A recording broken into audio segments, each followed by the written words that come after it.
ಗೌರಿಬಿಲ್ಲಿ, ಹುಬ್ಬಳ್ಳಿ ಇವರ ವತಿಯಿಂದ ಗಣೇಶೋತ್ಸವಕ್ಕೆ ಸರ್ವ ಭಕ್ತಾದಿಗಳಿಗೂ ಸ್ವಾಗತ ಸುಸ್ವಾಗತ.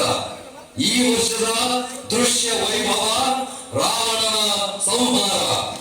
ವಕ್ರತುಂಡ ಮಹಾಕಾಯ ಕೋಟಿ ಸೂರ್ಯ ಸಮಪ್ರಭಾ ನಿರ್ವಿಘ್ನಂ ಕುರು ಮೇ ದೇವ ಸರ್ವಕಾರ್ಯೇಷು ಸರ್ವದಾ.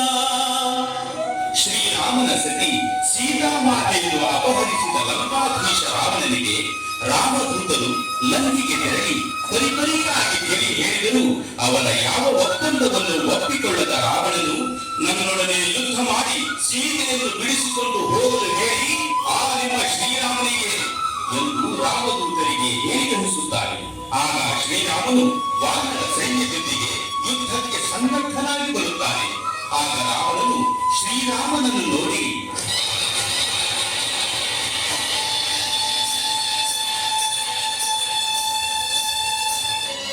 ಓಹೋ, ನೀನೆಯೋ ಶ್ರೀರಾಮ. ಹೊಸೂರಿನಿಂದ ಕಾಣುವ ನೀನು ನಾನು ಬೆಳೆಸಿದ ಅತಿರಥ ಮಹಾರಥರನ್ನೆಲ್ಲ ಸಂಹರಿಸಿರುವಿ ಎಂದರೆ ನೀನು ಪರಾಕ್ರಮಿಯೇ ಸರಿ. ಆದರೆ ಈ ದಶಕಂಠ ರಾವಣನನ್ನು ಸಂಹರಿಸುವುದು ಆದಷ್ಟು ಸುಲಭವಲ್ಲ. ಸುಮ್ಮನೆ ನಮ್ಮೊಡನೆ ಹೋರಾಡುವ ಸಾಹಸ ಮಾಡಬೇಡ, ಹೊರಡು ಇಲ್ಲಿಂದ. ರಾವಣ, ರಣರಂಗಕ್ಕೆ ಹೋರಾಡುವ ಕ್ಷತ್ರಿಯ ಬೆನ್ನು ತೋರಿಸಿ ಓಡಿ ಹೋಗುವುದಿಲ್ಲ. ನಿನ್ನೊಡನೆ ಯುದ್ಧ ಮಾಡಲು ಸಿದ್ಧರಾಗಿಯೇ ಬಂದಿದ್ದೇನೆ. ಆ ಪೂರ್ವ ಅಂತಿಮವಾಗಿ ನಿನಗೆ ಹೇಳುತ್ತಿದ್ದೇನೆ, ನನ್ನ ಸತಿ ಸೀತೆಯನ್ನು ನನ್ನೊಡನೆ ಕಳಿಸಿಕೊಡು. ಸಾಧ್ಯವಿಲ್ಲ. ನಿನಗೆ ಕಲವಿದ್ದರೆ ನನ್ನೊಡನೆ ಹೋರಾಡಿ ಎದ್ದು ನಿನ್ನ ಸತಿಯನ್ನು ಬಿಡಿಸಿಕೊಂಡು ಹೋಗು. ಸರಿ, ಹಾಗಾದರೆ ನೋಡು ನನ್ನ ಬಾಣದ ರುಚಿಯನ್ನು.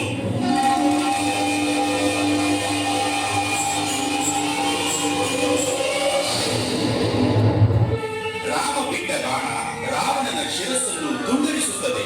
ಆದರೆ ಕ್ಷಣ ಮಾತ್ರದಲ್ಲಿ ಆ ಶಿರಸ್ಸು ಮತ್ತೆ ಕೂಡಿಕೊಳ್ಳುತ್ತದೆ. ಆಗ ರಾವಣ ನಗುತ್ತಾ,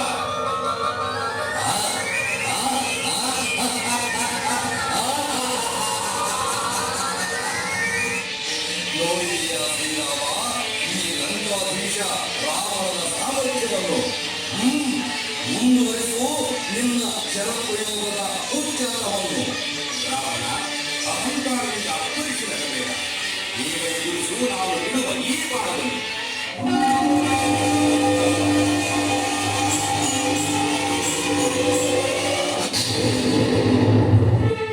ರಾಮ ಬಿಟ್ಟ ಈ ಬಾಣವು ರಾವಣನ ಶಿರಸ್ಸನ್ನು ತುಂಡರಿಸಿದರೂ ಮತ್ತೆ ಮೊದಲಿನಂತೆ ಕೂಡಿಕೊಳ್ಳುತ್ತದೆ. ಆಗ ರಾವಣನ ಸಹೋದರ ವಿಭೀಷಣನು, ಪ್ರಭು ರಾಮಚಂದ್ರ, ರಾವಣನ ಶಿರಸ್ಸನ್ನು ಎಷ್ಟು ಬಾರಿ ಕತ್ತರಿಸಿದರೂ ಪ್ರಯೋಜನವಿಲ್ಲ. ಅವನ ಶಿರಕ್ಕೆ ಗುರಿಯಿಡುವ ಮೊದಲು ಅವನ ವಕ್ಷಸ್ಥಳಕ್ಕೆ ಗುರಿಯಿಟ್ಟು ಬಾಣವನ್ನು ಪ್ರಯೋಗಿಸಿ ಅವನ ಹೃದಯ ಭಾಗದಲ್ಲಿರುವ ಅಮೃತ ಕಲಶವನ್ನು ಬೇರಿಸಿ. ಸರಿ ವಿಭೀಷಣ, ನೀನು ಹೇಳಿದಂತೆ ಮಾಡುತ್ತೇನೆ.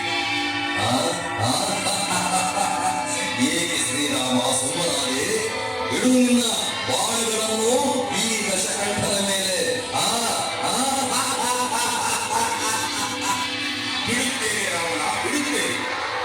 ಅನವರತ ಸತ್ಕರ್ಮವನ್ನು ನಡೆಸಿ ಸದ್ಧರ್ಮದಲ್ಲಿ ನಾನು ನಡೆದಿದ್ದರೆ, ಪಿತೃ ವಾಕ್ಯ ಪರಿಪಾಲನೆಯಲ್ಲಿ ನಾನು ನಿಸ್ವಾರ್ಥದಿಂದ ನಡೆದಿದ್ದರೆ, ಮುನಿಗಳ ಯಜ್ಞ ಕಾರ್ಯಗಳನ್ನು ರಕ್ಷಿಸಿದ್ದರೆ, ಕಾಯ ವಾಚ ಮನಸ ಏಕಪತ್ನಿ ವ್ರತಸ್ಥನಾಗಿದ್ದರೆ,